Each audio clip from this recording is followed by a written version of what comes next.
Hello all, Kadrina here, back at you again to discuss other people's books. Today we're going to be discussing Daisy Jones and the Six. This was Book of the Year winner book for Book of the Month, as well as one of their 5 March 2019 books. As I've stated in The Winter Sister, I actually selected 2 books from this particular month, and this was not one of them. My Book of the Month referral link is in the description below. This is not sponsored. This just allows me to get 2 or 3 books rather than 1 each month. So a little background, Daisy Jones and the Six was written by Taylor Jenkins Reid. Allegedly, we'll get into that in a minute. She is a multi-published author, so snaps for Taylor, everyone. As far as I can tell, her most popular book outside of this one is The Seven Husbands of Evelyn Hugo. Based on how many people were complaining, this was the same writer. Daisy Jones and the Six is 351 pages long and is broken up into different locations and time periods throughout the 70s. It is written more like a script for a movie, but I'm not frankly surprised. Before we get into my opinion on this book, which is actually going to be minimal, let's go back into Winter Sister again. I know, this is not going to be another rant video of how I can't understand how a book got published, because I know how the book got published, but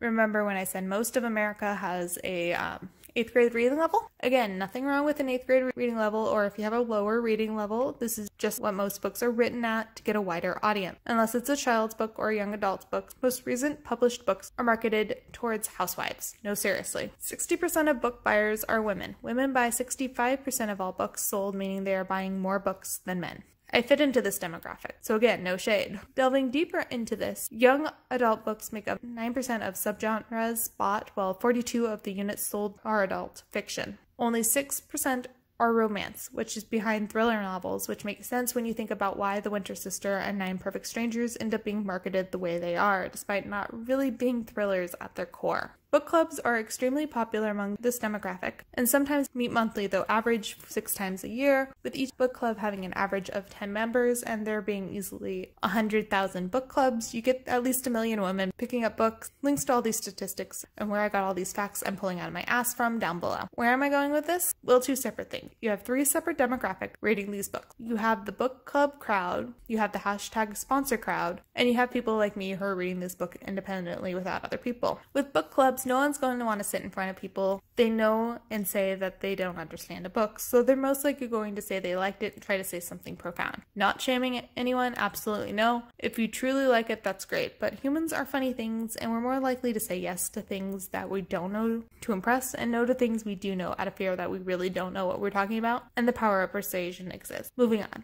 And then you have the sponsored affiliate crowd who are going to give higher marks simply because they got the book for free and subconsciously want more books and more sponsorship. Anytime I see one of these people give 3-star median reviews, it's a good indication that the book was really not that great, but I digress. The independent reader gives the less accurate temperature of the book's merit. Some will give every book a 3-star across the board to give it the appearance that they are critical or fair, sometimes because they want sponsors. Nothing wrong with that. Some will go with the crowd, and through the power of persuasion will vote as everyone else votes. Some, like me, will nitpick. No one's opinion's right or wrong. It's all subjective. If you liked it, great. But the point is, book reviews are highly inaccurate for depicting if the writing of the book is actually good or not. Because you have all these people posting them with hidden agendas that they don't even understand sometimes. So, like what you like, just understand, unless the overall rating of a book is over 4.5 stars, the true rating of this book is set a full star below the actual rating you see. But where am I going with this, and why am I talking about this relationship to Daisy Jones? In part, I'm saying it is easy to influence an audience into liking a book for a greater purpose. Remember, I said I considered this book briefly for a minute. They were pushing it hard as something that was revolutionary. Remember when I scoffed at Katie Morton for being so proud of being on the New York bestseller list because of the club fee attached? Basically, you are paying to say your book is a hit, so it sells more books. It's like that. Well, books are also written in certain formats. Most older books, dubbed classic, like likes of Jane Austen and Tolstoy, follow their own unique format. Jane Austen also starts and ends her books on commentary of money and the implication it affects love. It infuriated Charlotte Bronte so much that she wrote Jane Eyre in retaliation to show what a true romance novel is. Because they were born from different social class, she didn't quite understand Jane Austen's practicality and when addressing romance novels, and overlooked that sometimes love did conquer the need to rise above your station. But Jane Austen also didn't have any movies during her time. You know, it's very easy for me to determine if a book is written for pleasure and is something that the writer just wanted to push out there to give pleasure to the readers, or if it's for a movie franchise. Plot moves more like a movie plot for these books because they don't have to have a consistent flow. I can catch myself sometimes doing it and sometimes admittedly. For example, The Winter Sister, you see parts of it with the sex scene, only to end abruptly mid-scene, and then you suddenly have Sylvie home. You see no mention of how it actually affects characters, and they don't address it again except for when Ben expresses relief that he didn't just fuck his sister, and the same week he found out his father murdered his sister girlfriend. That's it. There are no exploration of the ramifications, or there are no ramifications, or where they go from there. There are no ramifications. It is pretty open-ended with Sylvie giving him her number. I mean, it isn't a romance novel, so it's fine, but it's only added there to have the sex appeal for housewives. Some modern fantasy novels, especially young adult, are no better. As much as I loved the Vampire Academy, the books growing up, it was set up to be a movie franchise until the white male director decided to make it into a not like other girls film and tank that. They could have made a lot of money if they had been smart, since the author Rachel Mead set it up for them to do just that. You're probably aware of this by now, but Daisy Jones and the Six already has a web series set up for the book despite it being released March 2019. In fact, it was greenlit 4 short months after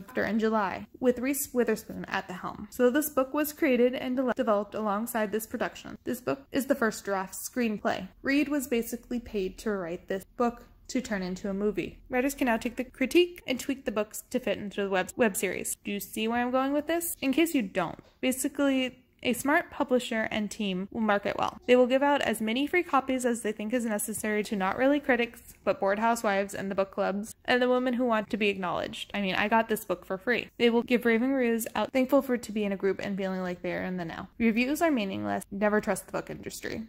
In all seriousness, what I'm getting at is this book has a high rating simply because the producers wanted it to have a high rating to sell. On the flip side though, these people are very good at their jobs and have a whole team dedicated to seeing and predicting trends for consumers. Part of it is heavily influenced by the media, but part of it is an independent trend. You can be a trend follower, but you also have to actually have an opinion deep down and have to decide if you want to jump on the ship or not. Last thing I'm going to say about the marketing of this book is that the back of this book also has the lyric of the songs mentioned. I am mildly interested to see how these turn out into actual songs when the series comes out based on the hype, so there's that. I mean, I might even buy a couple of them, but again, I mentioned this to kind of give credence to the fact this book has probably a bigger team behind it than most authors, and because I very much doubt Reid wrote these songs. No offense to the fans of hers, but let's be real. You don't become a songwriter just because you're a writer. As for my opinion of the book, it was fine. It was not a stellar masterpiece by any means, but it wasn't a glaring horrible book with unbelievable outrageous characters. My honest opinion, it was not my first or even second choice of this book. I knew it was going to be a little bit off the rails when you market sex, drugs, and rock and roll with a woman at the helm, but it's also cookie cutter with its characters. I mean, they were all there. Daisy Jones, the blue-eyed, red-haired beauty who took no one's shit. Billy Dunn, the addict rock star whose strong wife turned him around. His undershadowed brother Graham, his reluctant and complacent bandmates who envied him and hated him for being a prima donna